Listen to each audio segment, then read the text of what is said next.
नमस्ते, good morning सभी विद्यार्थियों को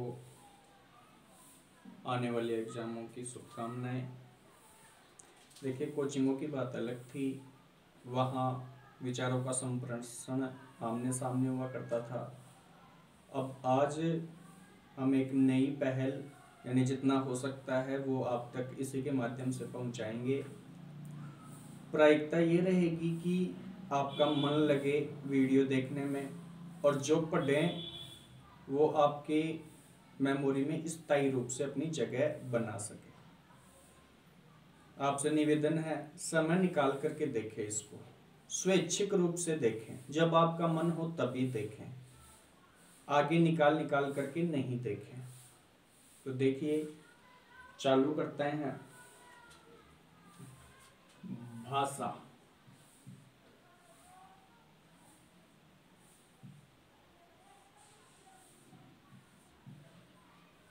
भाषा भाषा शब्द का निर्माण कैसे हुआ? पेपर में इस निर्माण को भी पूछ सकते हैं आपसे, व्युत्पत्ति।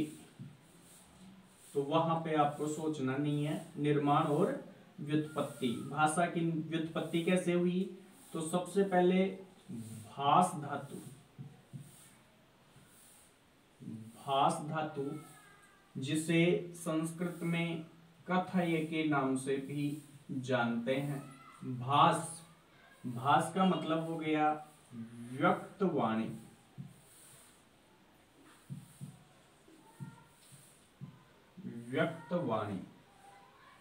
भाषा का मतलब हो गया आपका व्यक्तवाणी,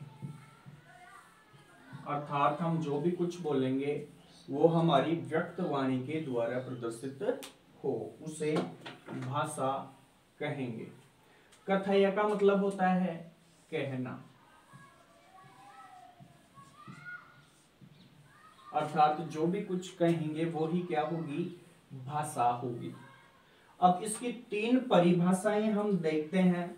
इसकी तीन परिभाषाएं बनती हैं। पहली उत्तम, मध्यम एवं लघु। उत्तम मानव द्वारा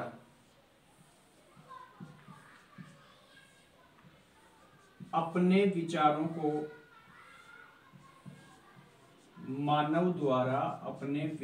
को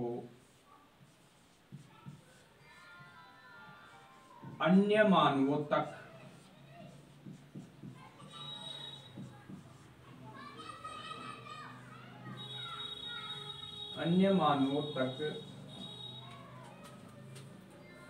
जिस माध्यम से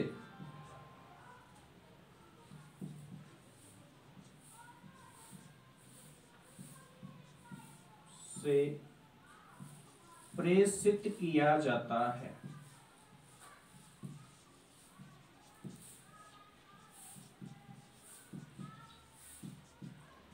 उसे नंबर एक। तो इसमें मैन हो जाता है, उसे भाषा कहते हैं। मानव द्वारा अपने विचारों को अन्य मानवों तक जिस माध्यम से प्रेषित किया जाता है उसे भाषा कहते हैं। तो पहली परिभाषा में माध्यम, ये माध्यम कैसा भी हो सकता है, इसके भाषा के रूप आगे हम पढ़ेंगे तो उसमें देखेंगे। दूसरी जो परिभाषा है अपनी वो है कि मानव द्वारा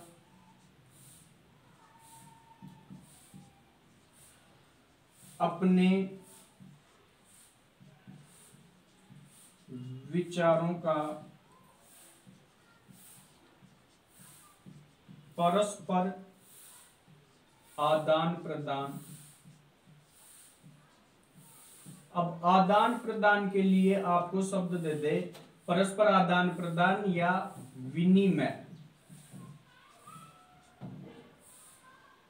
भाषा कहलाता है। सेकंड परिभाषा क्या हो गई? मानव द्वारा अपने विचारों का परस्पर आदान प्रदान या विनिमय भाषा कहलाता है। तीसरा है जो अपना वो, अब साइकोलॉजी की दृष्टि से जितना ऊंचा एग्जाम होगा उसी के अनुसार वैसा ही प्रश्न बनेगा। तो तीसरा, ऊपर से हमने उत्तम परिभाषा सबसे बड़ी, यहां से ये निकलती हैं। पहले ये सीखी, उसके बाद ये सीखी, और अब तीसरी जो परिभाषा निकल के अपने सामने आती है वो है मानवीय संप्रेषण, जो मनोवैज्ञानिकों के आधार पर है। मनोवैज्ञानिक शब्द इसमें जोड़े गए हैं। मानवीय संप्रेषण भाषा कहलाता है। मानवीय संप्रेषण बराबर भाषा। इस प्रकार से अपनी भाषा की 3 परिभाषाएं हो जाती हैं। मोस्ट है आपकी मानवीय संप्रेषण, छोटा सा क्वेश्चन, वस्तुनिष्ठ क्वेश्चन आएगा। तो मानवीय संप्रेषण क्या कहलाता है? भाषा कहलाती है। अब जैसा मैंने बताया, ये संप्रेषण, ये आदान प्रदान या विनिमय जिस माध्यम से होता है, प्रेषित, तीनों शब्द एक हो गए, विनिमय, संप्रेषण और प्रेषित। अब तीनों शब्द माध्यम से, तो ये माध्यम, जिस भी माध्यम से हम अपने विचारों को दूसरे तक पहुंचाएंगे वो भाषा कहलाएगा। अब ये माध्यम कितने प्रकार का हो सकता है ये देखेंगे हम। वो भाषा के रूप हो जाएंगे, भाषा के रूप हो जाएंगे, वो माध्यम भाषा का रूप। तो नेक्स्ट जो अपना बनता है बिंदु, वो बन जाता है अब भाषा का रूप। भाषा के लिए मुख्य रूप से 2 रूप हैं भाषा के, एक मौखिक और दूसरा लिखित। तो देखिए, भाषा के बाद में अपना जो बिंदु बन रहा है दूसरा, वो बन गया भाषा के रूप। भाषा के कितने प्रकार के रूप होते हैं? सेकंड बिंदु बन गया भाषा की परिभाषा, सेकंड रूप अपना बन गया भाषा के रूप। पहला पढ़ा था अपन ने भाषा की परिभाषा,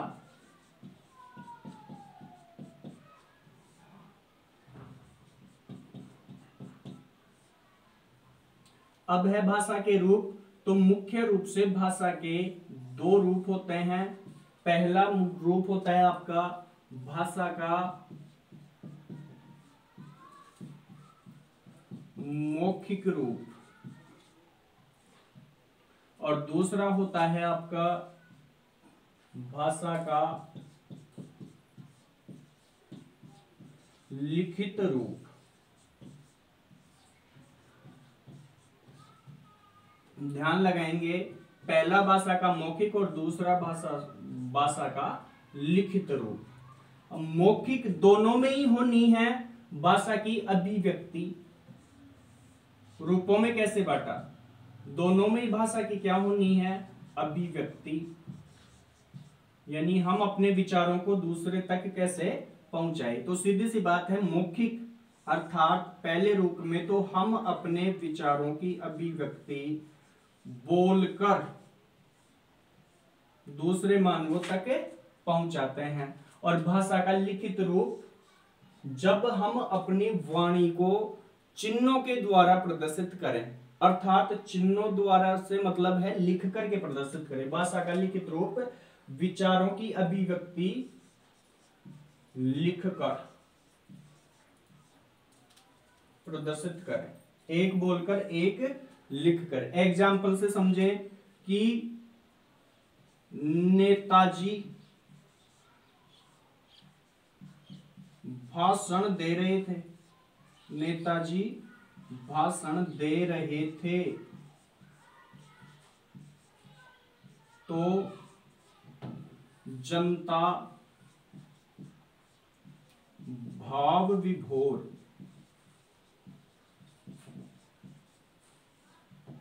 हो गई। ये तो हो गया भाषा का मौखिक रूप, अर्थात जो माध्यम है वो माध्यम क्या हो गया? बोलना। माध्यम कौन हो गया? भाषण। माध्यम, इसमें जो माध्यम है वो भाषण है। नेताजी बोल रहे हैं, जनता सुन रही है। भाषा का लिखित रूप, जब परीक्षा होती है,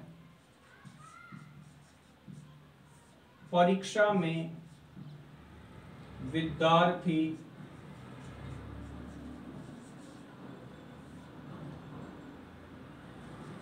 प्रश्नों का उत्तर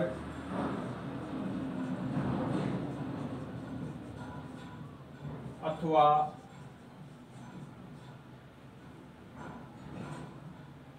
अपने विचारों की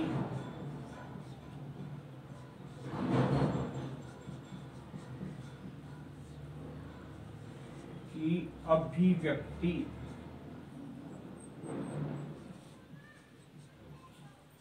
अपने विचारों की अभिव्यक्ति लिख कर करते हैं।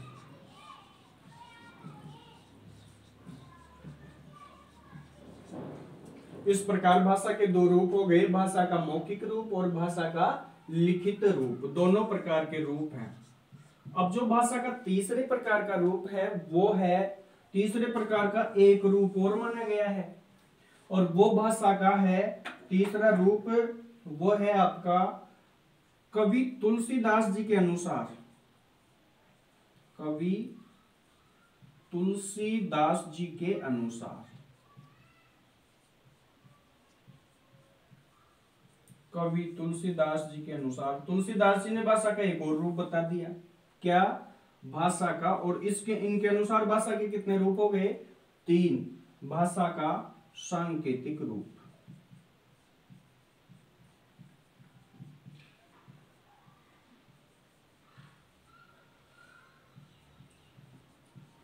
अर्थात जो ना लिखकर प्रदर्शित किया जाए ना बोलकर प्रदर्शित किया जाए, उसके लिए हम संकेतों का प्रयोग करते हैं जिनको हम इशारे कहते हैं। इशारों का मतलब है मूक एवं बधिर बालक भाषा के जिस रूप का इस्तेमाल अपने विचारों को दूसरे बालकों तक पहुंचाने के लिए करते हैं उसे भाषा का सांकेतिक रूप कहते हैं। तुलसीदास जी ने भी कहा है कि खग ही समुजत, खग ही की भाषा, खग ही की भाषा, अर्थात पक्षी ही जानते हैं पक्षियों की भाषा। ये भाषा मुख्य रूप से मूक एवं बधिर बालकों के लिए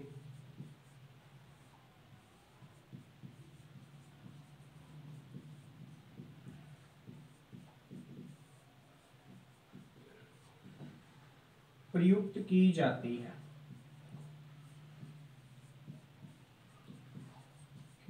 है, या वो प्रयोग में लेते हैं। मूक, मूक से तात्पर्य होता है गूंगा, और बधिर से तात्पर्य होता है बहरा, अर्थात गूंगे और बहरे भी अपने विचार दूसरे तक पहुंचाते हैं, और जिस माध्यम से वो पहुंचाते हैं उस माध्यम को भाषा का सांकेतिक रूप कहते हैं। इस प्रकार अपने दो बिंदु, भाषा की परिभाषाएं 3 और भाषा के रूप 3, अलग अलग रूप से यदि तुलसीदास जी के अनुसार पूछे तो सांकेतिक रूप बताना। ठीक है, जय हिंद।